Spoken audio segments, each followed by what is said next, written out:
Hello friends, this is Dr. Ranjit Singh once again with you. For the better understanding of the history of English literature, I have prepared a few videos so that I can give you a brief introduction of all the ages of history of English literature.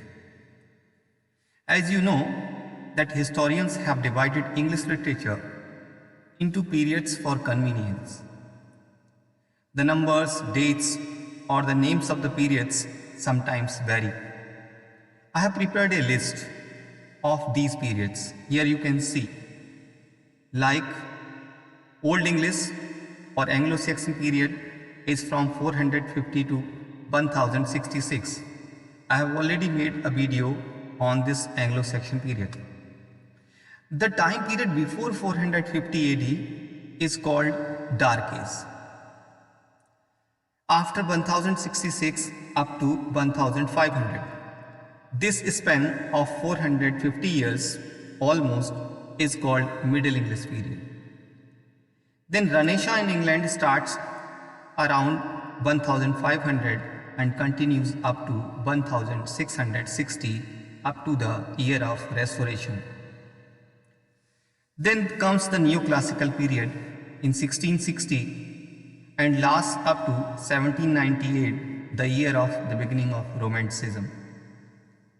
Then the Romantic period from 1798 up to 1832, the year of the Reform Bill.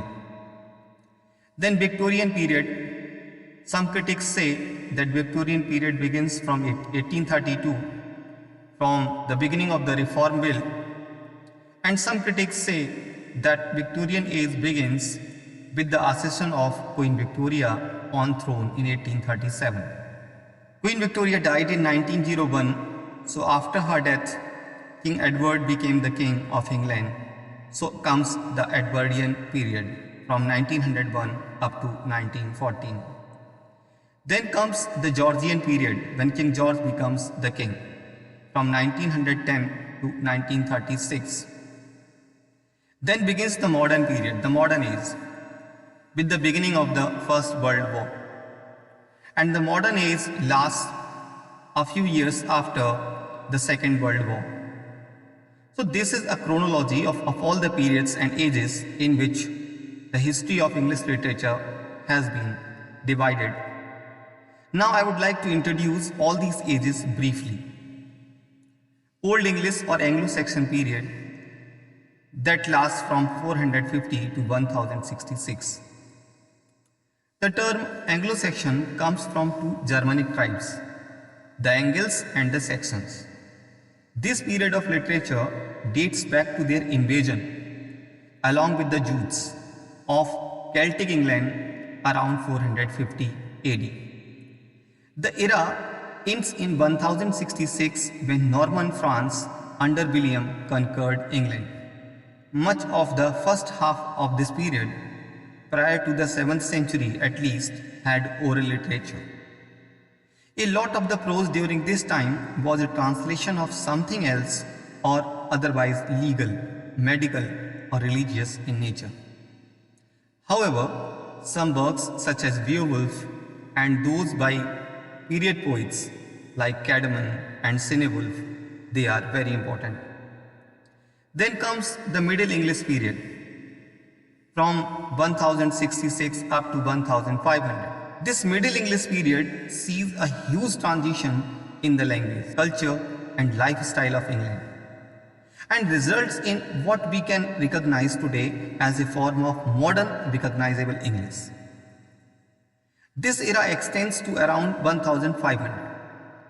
As with the Old English period, much of the Middle English writings were religious in nature. However, from about 1350 onwards, secular literature began to rise. Notable works of this period include Piers Plowman, Sir Gawain and the Green Knight. And notable authors of this age are Geoffrey Chaucer, John Gower, William Langland, John Wycliffe, etc. Then comes the Renaissance age in England. And this Renaissance age Some critics and literary historians have begun to call this early modern period also. But here we retain the historically familiar term Renaissance. This period is often subdivided into four parts, including the Elizabethan age from 1558 to 1603, then Jacobean age 1603 to 1625, Caroline age 1625 to 1649, and the Commonwealth period from 1649 to 1660. First of all, let's discuss about the Elizabethan age. The Elizabethan age refers to the time period from 1558 to 1603 and is considered by many historians to be the golden age in English history.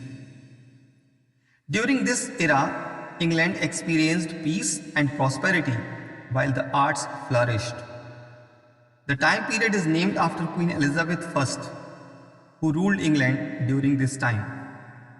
Some of its noteworthy figures include Christopher Marlowe, Francis Bacon, Edmund Spenser, Sir Walter Raleigh, and of course, William Shakespeare. Then comes the Jacobean age. The great Queen Elizabeth died in 1603 after a glorious reign. She was succeeded by James I, who was a distant relative to her. The reign of James I, actually in Latin language, James is referred as Jacobus. That is why this age has been called after his name as Jacobean.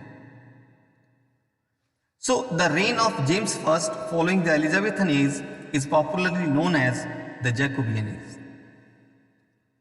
Jacobean period kept up the high literary tradition of its immediate predecessor.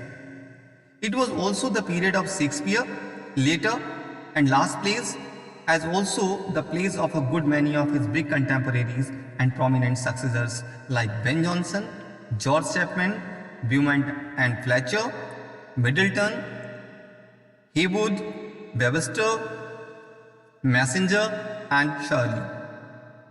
The age also presents a galaxy of great poets like Milton, John Donne, Drummond, Michael Drayton and so on. The prose master like Francis Bacon, Burton, John Donne, as also the authorized version of the Holy Bible that came in 1611 was published at the personal initiative of King James I. These works also belong to this age. Then comes the Caroline age. The Caroline age is named after Charles I, who ruled in England from 1625 to 1649. Caroline is an adjective of Carolus, and Carolus is the Latin word for Charles. The age of Caroline is an age of poetry of three kinds of schools: metaphysical school, Cavalier school, and Puritan school of English poetry. John Milton, Robert Burns, George Herbert are some notable figures of this time. Now first of all, I will discuss about the Puritan school of English poetry. Puritanism had two chief objects. The first was personal righteousness. The second was civil liberty. In other words, it aimed to make men honest and to make them free. Hampden, Eliot, Milton, Hooker and Cromwell were some eminent Puritans. Then metaphysical school of English poetry. Metaphysical poetry began with John Donne. It is characterized by much genuine poetic feelings, harsh meters, and those strained and whimsical images and turns of speech which are called conceits. Then the third school, Cavalier poets. Cavalier poets referred to a group of English poets associated with Charles I and his exiled son. Most of their work was done between 1637 and 1660. Their poetry embodied the life and culture of upper class, pre-Commonwealth England. Writing on the courtly themes of beauty, love and loyalty, they produced finely finished verses and expressed with wit and directness. Their poetry reveals their indebtedness to both Ben Jonson and John Donne. The leading Cavalier poets were Robert Herrick, Richard Lovelace, Sir John Suckling, and Thomas Curry. Then finally comes the Commonwealth period. The Commonwealth was the period from 1649 onwards when England and Wales, later along with Ireland and Scotland, was ruled as a republic following the end of the Second English Civil War and the trial and execution of Charles I. The republic's existence was declared through an act declaring England to be a commonwealth that was adopted by the Rum Parliament on 19 May 1649. Power in the early Commonwealth was vested primarily in the Parliament and the Council of State. During this period, fighting continued, particularly in Ireland and Scotland, between the parliamentary forces and those opposed to them, as part of what is now referred to as the Third English Civil War. In 1653, after the forcible dissolution of the Rum Parliament, the Army Council adopted the instrument of government which made Oliver Cromwell Lord Protector of a united Commonwealth of England, Scotland and Ireland, inaugurating the period now usually known as the Protectorate. After Cromwell's death and following a brief period of ruler under his son Richard Cromwell, the Protectorate Parliament was dissolved in 1659 and the Rum Parliament recalled. The start of a process that led to the restoration of the monarchy in 1660 when Charles II became the king. At this time, public theatres were closed in 1642 for nearly 2 decades to prevent public assembly and to combat moral and religious transgressions. John Milton and Thomas Hobbes's political writings appeared, and while drama suffered, prose writers such as Thomas Fuller, Abraham Cowley and Andrew Marvell published prolifically. Then comes the Neoclassical period in 1660 and lasts up to 1798. This Neoclassical period is also subdivided into ages, including the Restoration Age from 1660 to 1700, then the Augustan Age from 1700 up to 1745, and then the Age of Sensibility 1745 to 1798. Restoration period, the period from 1660 to 1700 is named as the Restoration period. In 1660, King Charles II was brought to the throne. The people of England were suffering from tension due to strict rule of Cromwell. Thus, the nation welcomed the restoration of Charles II. This restoration brought about a revolutionary change in social life and literature. During this period, gravity, spiritual zeal, moral earnestness, and decorum were thrown to winds. The king was a thorough debauch. He was morally corrupt person. He had a number of mistresses. He was surrounded by corrupt courtiers. Corruption was rampant in all walks of life. It was prevailing in courtly life. The Restoration period sees some response to the Puritanical age, especially in the theatre. Restoration comedies, comedies of manner, developed during this time under the talent of playwrights like William Congreve and John Dryden. Satire too became quite popular as evidenced by the success of Samuel Butler. In the Restoration period, we see the rise of 2 political parties. They were the Whigs and the Tories. The Whigs were opposing and the Tories were supporting the king. The rise of these parties gave a fresh importance to men of literary ability. Both the parties supported them. The religious controversy was also going on. It was very bitter. The Protestant and the Catholics were face to face. The nation was predominantly Protestant. The Catholics were being punished. Dryden's Absalom and Astrophel, the mock heroic poem, reflects these religious and political conflicts of the day. Charles's brother James II ascended to the throne in 1685 after the death of Charles II. He tried to establish Catholicism in the country.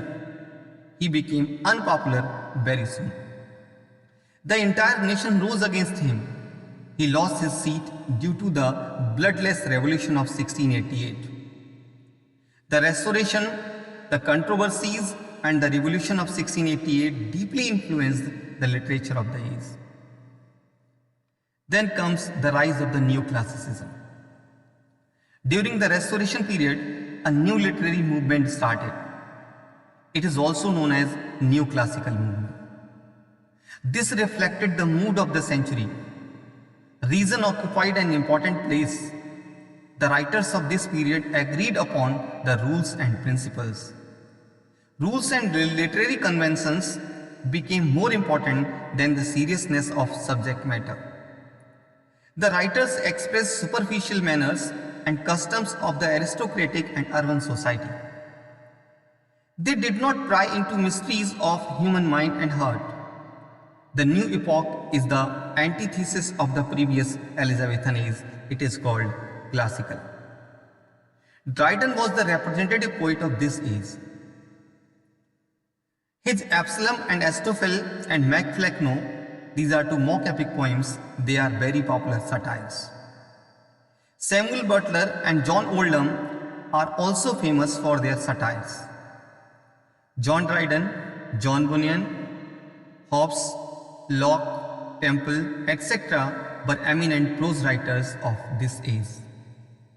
William Congreve, Ethers, and Wycherley were the eminent writers of Comedy of Manners. Then comes the Augustan age from 1700 to 1745. In literature, this period is known as the Augustan age. According to Hudson, a very popular critic who has written the history of English literature, according to Hudson, the epithet Augustan was applied as a term of high praise because the age of Augustus was the golden age of Latin literature. So the age of Pope was the golden age of English literature. This epithet serves to bring out the analogy between the first half of the 18th century and the Latin literature of the days of Virgil and Horace. In both cases, writers were largely dependent upon powerful patrons. In both cases, a critical spirit prevailed. In both cases, the literature produced by a thoroughly artificial society was a literature, not of free creative effort and inspiration, but of self-conscious and deliberate art. It is also known as the classic age of English literature. Hudson has also written in his book, the epithet classical, we may take to denote first that the poets and critics of this age believed that the writers of classical antiquity presented the best models and ultimate standards of literary taste. And secondly, in a more general way, that like these Latin writers, they had little faith in the promptings and guidance of individual genius, and much in laws and rules imposed by the authority of the past. Some remarkable political and social changes began to take place in England during the closing years of William III and the accession of Queen Anne in 1702. That had a great impact on the development of literature during this period. The literature of this era was partly new and partly a continuance of that of the Restoration. This age may be divided into two periods. The first is stretching from 1700 to 1745 as the Neoclassical age, and the second, the transitional period, which spans from 1745 to 1798. The classical tendencies lost their hold during the second period, and there was a transition from classicism to romanticism. The period of transition is also known as the Age of Gray and Collins. The age of sensibility.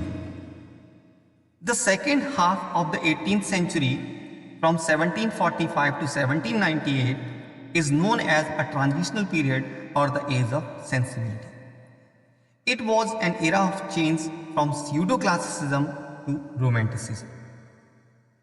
The decline of party spirit and the democratic upsurge exercised great influence both on life and literature. During this period, the rivalry between the Whigs and Tories still continued, but it had lost its previous bitterness. This naturally led to the considerable decline of activity in political pamphleteering. The poets and satirists ceased to be statesmen.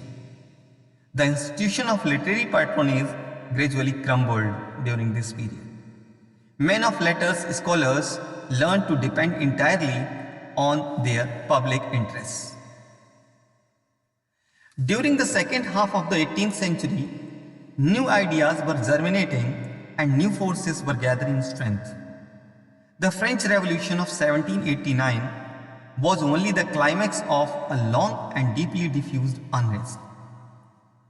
Revolutionary ideas gave birth to democratic and humanitarian feelings, and it influenced literature greatly. This is sometimes referred to as the age of Johnson, Dr. Johnson. Popular poets of the age are Edmund Burke, Edward Gibbon, James Boswell, and of course, Samuel Johnson. This was also the age of Nobel, and popular novelists of the age are Henry Fielding, Samuel Richardson, Tobias Smollett, and Lawrence Sterne. These four writers are known as the four wheels of English novel. So dear friends, in this lecture, I have introduced Old English period, Middle English period, Renaissance period, and the Neoclassical period. In my next lecture, I'll begin with the Romantic period, and I'll tell you the basic characteristics of those ages and why the ages have been named as Romantic period, Victorian period, and so on. So I hope you must have understood the basic features of these ages. Thank you very much.